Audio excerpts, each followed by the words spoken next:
ነው መያዝ ማሊያ መያዝ መብቴ ነው። ምን እሺ እኔ ደግሞ ምን ታውቂያለሽ? ግዴታ ሁሉ ነገር አውጥቼ መናገር አልተመቸኝም እኮ በግልጽ ተናገር። አልናገርም። ውጣልኝ በቃ ካንተ ጋር እንዲያርገኝ እንዲተባብለና ማለት አልፈልግም። ውጣልኝ ከዚህ ቤት ጨርሻለሁ። ነገሮችን በግልጽ ሳላውቅ አልወጣም። ዝም ብዬ ወዴ ነው የምትወጣው? እኔ ባገናኝ እንደ ስትፈልግ ታስገባኝ። ምንም ወፍራም ብትሆን ተሸክሜ ነው የምሄደው። ስማ ያጠፋው ነገር እንኳን ቢኖር ይቅርታ ተጠያይቀን። እኔ ከሚፍታ ጋር ነው ይቅርታ የምጠያየቀው?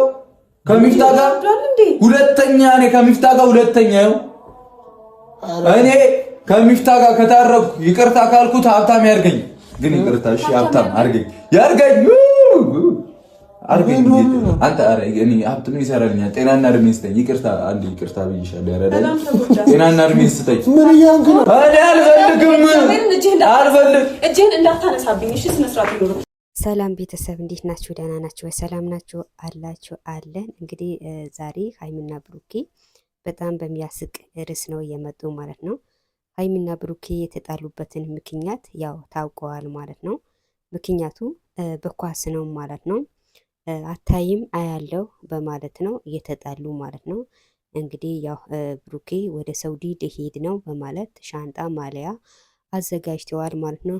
ሀይሚ እኔ ትተህ አትሄድም ኳሱ ይቅርብህ በማለት ያው ተጣልተዋል። ሚፍታም ያው ለሀይሚ አጋዥ ሲሆን አንተ ምን አገባህ? ምን ቤት ነህ? አለዛ ከዚህ አንጠልጥዬ ነው ወደ ውጭ መወረውርህ በማለት መልስ ሰጥተዋል ማለት ነው። በእርግጥ ያው አንዳንድ ቤት አንዳንድ ሴቶች ኳስ የማይፈልጉ አሉ፣ እውነትም አሉ፣ ውሸት ሳይሆን እውነትም አሉ ማለት ነው። ስለዚህ ሀይሚና ብሩኬ ደግሞ አንድ ላይ መሄድ አለባቸው እንጂ ሀይሚ እዚህ ቁጭ ብላ ብሩኬ የሚሄድበት ምክንያት የለም።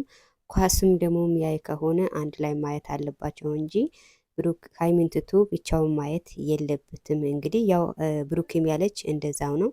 ካየን አብረን ነው እንጂ ብቻህን አለቅህም በማለት መልስ ሰጥታለች።